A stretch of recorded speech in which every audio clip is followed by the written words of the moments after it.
Audi TT tukar push start button. Okey. So, abang-abang, kakak-kakak semua tengok ah. Ni kunci sebelum, kunci ni selepas. Kita ni sudah tukar push start button sini. So ni boleh tekan. Okey, dia boleh on. Letak brake. Okey, letak brake. Tekan dia. Dia boleh start. Okey, dia boleh start. Atau ada cara lain. Okey, kita off dulu. Ada cara lain, tekan ni button. Okey, tekan ni button 3 kali. Ini ada satu start punya. 1 2 3. Dia ada auto start. Tengok.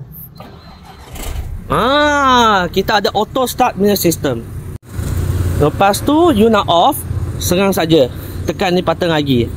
1 2 3. Dia auto off. Okey. So ni sistem lagi ada satu, comfort assist.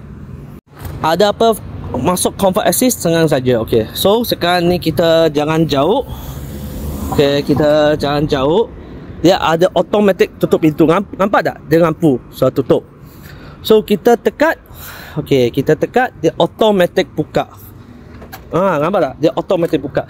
So ni kita pun sudah ada satu fix system panggil comfort assist. Ada kasih sekali. So you nak buka boot belakang, okey, pun boleh buka. Okey, senang saja.